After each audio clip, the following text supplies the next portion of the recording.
I'm thinking a little bit about reading goals. Specifically, at the beginning of every year, Goodreads encourages people to set up a reading goal.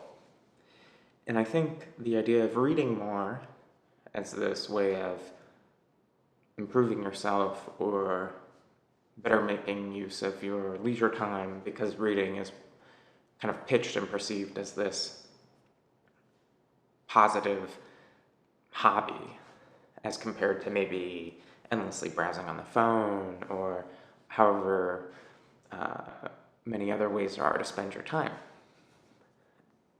So then people get this idea of, I'd like to read more. Maybe they read 4 books last year and they think to themselves, I'd love to read 1 book a month. So then you set this goal of reading 12 books in the year. And I think the intentions going into this are all really positive and really um, motivated by self-improvement and motivated by good things. Then let's say, okay, you set that goal, you read a book a month. That's awesome. You're reading more, you're enjoying it, you're falling in love with books. Maybe again, maybe for the first time.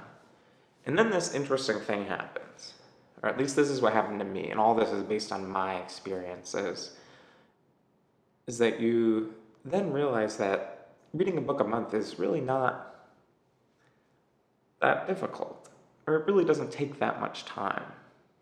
If you eschew television, read even just 30 minutes a day before bed or when you wake up or on lunch breaks,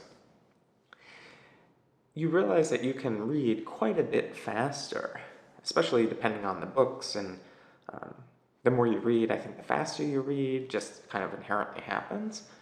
And then this thing starts to happen where you go, okay, well, what if I read 24 books in a year? 2 books a month. That's about a book every 2 weeks, give or take. Okay, yeah, what if I read a book every week? What if I read 52 books? And you set out on this journey to read more, and you are reading more. But then when you set these goals, specifically number of books read, it creates this interesting and what I think is a little bit harmful and discouraging paradigm where I think consciously and subconsciously you start to optimize your reading to read the most books. So you avoid longer books to read shorter books. You maybe read less challenging books because they're quicker to read, because it's all in service of trying to read the most. And I think if your primary goal is to try to read the most books, you're gonna end up reading things that maybe don't serve the other goals or the other motivations you have with reading, which are things like enjoyment, things like reading outside of your comfort zone, or reading specific authors, or reading longer works. So for me, I've totally stopped reading goals because I think it was creating this paradigm of reading that wasn't serving me. I wasn't reading the books I wanted to read because they were too long and I was worried it would get in the way of my goal or I would fall behind pace.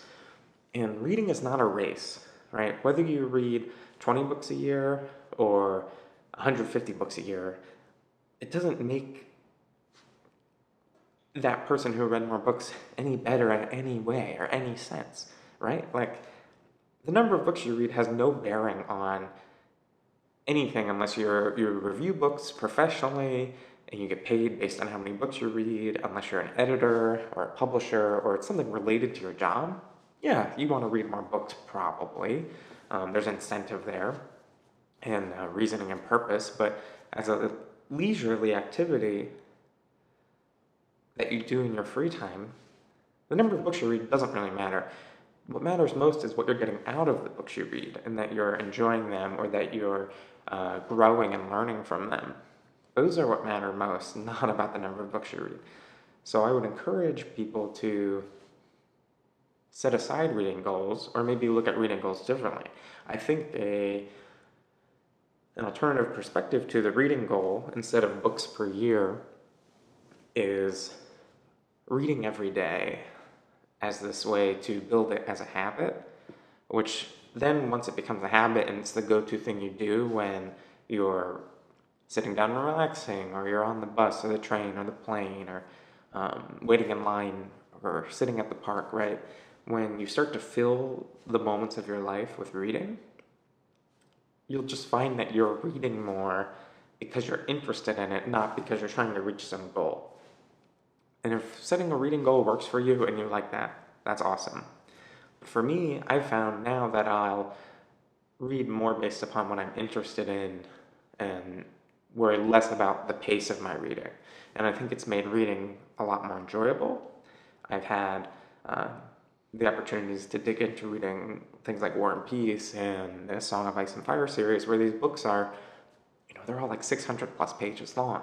And the years where I've had reading goals, I would look at those books and say, well, I could read 3 200-page novels or 2 300-page novels instead. And I think those reading goals incentivize the wrong aspects of reading, which instead of number of books read, I think it's about the quality and your enjoyment and what you're getting out of however many books you decide to read.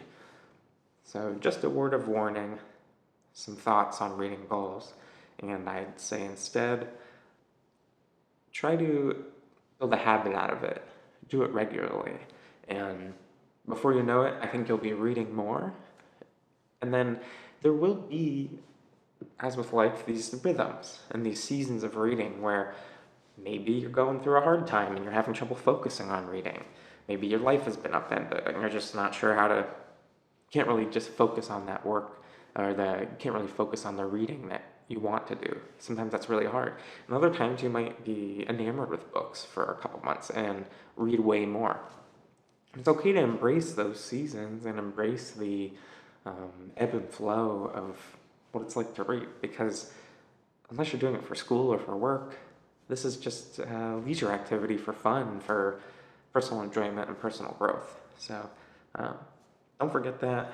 Don't get too wrapped up in the goals, and just read, enjoy it, and just keep loving it.